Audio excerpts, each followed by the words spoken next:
I'd take this book and beat you to death with it, and I wouldn't feel a thing. I hate those male... God. Think you'd murder me, Joe? Yes. That's gruesome, Joe. Yes, it is. And you don't blame me if I say I hope you never get out of this place. I hope I never do either. Why on earth would you have hurt those people? Why did you kill those people? Believe me, if I started murdering people, there'd be none of you left. Imagine you're sitting in a room, listening to the confessions of criminals who committed terrifying crimes. But what's even more shocking than their actions are the things they say. How do they think? What drove them to do what they did? In this video, we uncover the strangest and most disturbing confessions ever made by some of the world's most infamous serial killers. Get ready. What you're about to hear may change the way you see everything. Arthur Shawcross was an American serial killer known as the Genesee River Killer. His criminal path began in 1972 when he murdered 2 children. He was imprisoned but released after 14 years. Between 1988 and 1989, he went on to kill 11 women in New York, most of them homeless. He was finally caught in 1990 and sentenced to life in prison. When asked how he committed his crimes, this was his chilling response. Do you remember killing her? Yeah, possibly. We're not going into details here. No, but how did you kill her? Probably strangulation. How do you know when they're dead? How? I don't know, just do. More or less after they just relax, the body relax, doesn't fight no more. It only takes about 4 minutes, probably.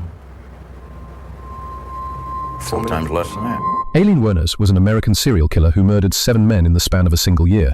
She claimed they had all tried to assault her. Working as a prostitute, she targeted her clients and killed them. She was arrested in 1991 and later sentenced to death. This is one of her interviews recorded shortly before her execution. Nonetheless, you killed 7 men. Yes, you did. And I'm asking you, what got you to kill the 7 men? And I'm telling you, because the cops let me keep killing them, Nick. Don't you get it? I never hated men, but now I do. I mean, not all. I have a category. I hate those male... God. I hate those male cops. Real bad. The judges, the lawyers, they're all male. Do you want to die? You want to... Oh, man, if I was to leave this planet, it wouldn't be no big deal to me. Joseph Callinger was arguably the most disturbed of them all. One look at him and you'd know something was deeply wrong.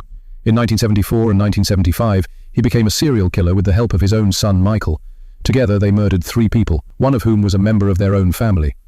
Joseph suffered from severe mental disorders and claimed to have received divine missions, a delusion he fully believed in. He was arrested in 1975 and sentenced to life in prison. What you're about to see might be one of the strangest interviews ever recorded. What do you think of the death penalty? I'm opposed to it. The state has no right to take your life, but you can murder other people? I don't think anyone has the right to take a life. Except you? When I'm under hallucination, I do. These voices from God, these hallucinations, do you still experience them? Yes, I do.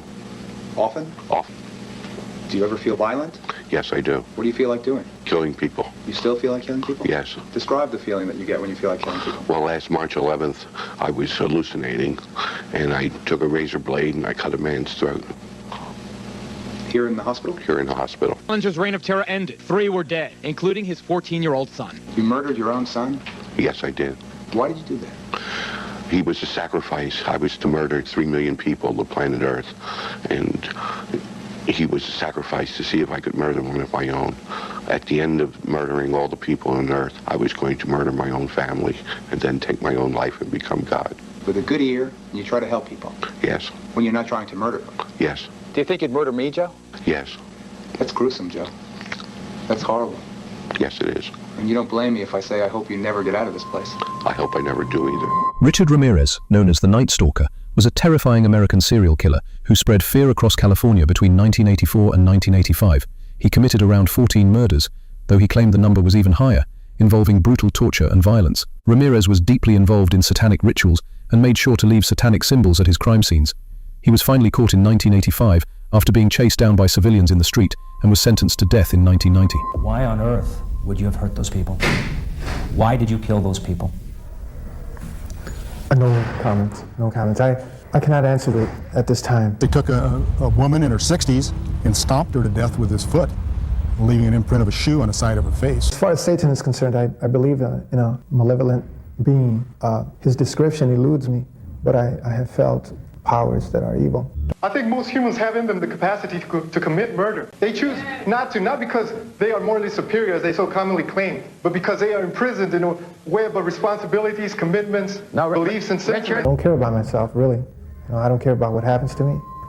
I never did, really. Charles Manson was the leader of a criminal cult in the 1960s.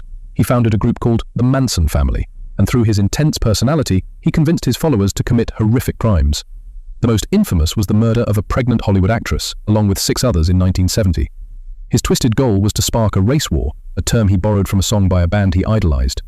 Manson was arrested in 1970 and sentenced to death. These were his responses when confronted with the charges against him. Maybe I should have killed 400 or 500 people, then I would have felt better. Then when I felt like I really offered society something, I wouldn't do anything that I felt guilty about. You don't feel guilty at all? There's no need to feel guilty. I haven't done anything I'm ashamed of. Maybe I haven't done enough. I might be ashamed of that, for not doing enough. Remorse for what? You people have done everything in the world to me. Doesn't that give me equal right? I can do anything I want to you people at any time I want to, because that's what you've done to me. If you spit in my face and smack me in the mouth and throw me in solitary confinement for nothing, what do you think's going to happen when I get out of here? What do you think it is about you that makes people want to be a part of whatever it is you're a part of? I'm brand new. Everything I do is always brand new.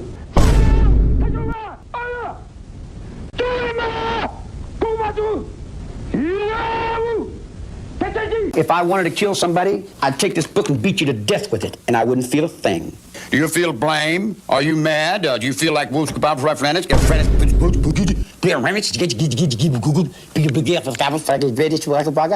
Believe me, if I started murdering people, there'd be none of you left. People look at you today, 20 years later, and they still have no idea what you're about. Tell me in a sentence who you are.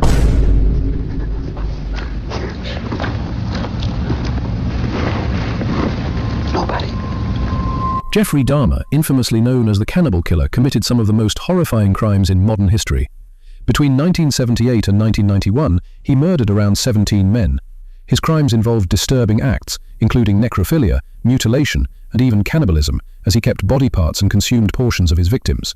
He was finally caught in 1991 after one of his intended victims managed to escape and alert the police. Dahmer was sentenced to life in prison. Why did you photograph them?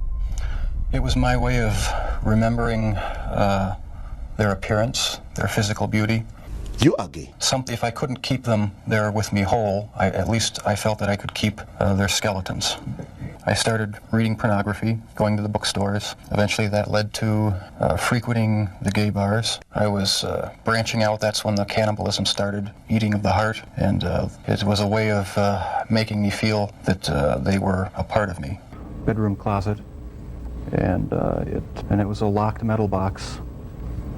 My dad one week came to visit and happened to see it, and he was wondering what was in it. He didn't know. Nobody knew.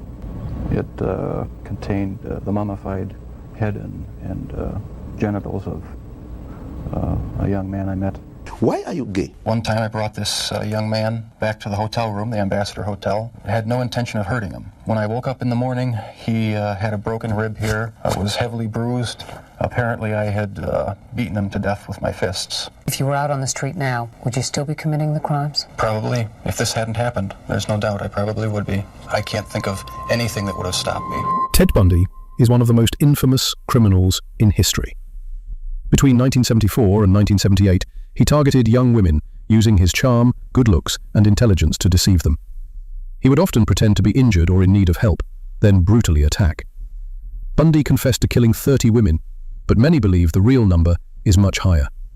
He escaped from prison twice, and during his second escape, he attempted more attacks before being captured for good.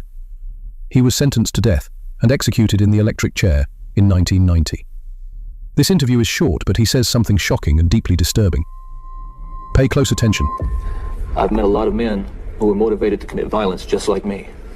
And without exception, every one of them was deeply involved in pornography, without question, without exception, deeply influenced and consumed by an addiction to pornography. There's no question about it. The FBI's own study on serial homicide shows that the most common interest among serial killers is pornography. That's true. And it's real. It's true. What do you think about what he said about pornography? Pornography? I've been looking at it all my life, and it hasn't affected me anything. No matter how strange or shocking a killer's confession might be, we have to remember they are criminals who lost their way. There is no excuse for what they did. We don't share their stories to sympathize with them, but to reflect, learn, and stay aware. Evil exists, and sometimes it wears faces we'd never expect. Our job is to stay conscious, avoid the darkness, and protect ourselves and others from it. If you found this video interesting, show some support with a like and a subscribe.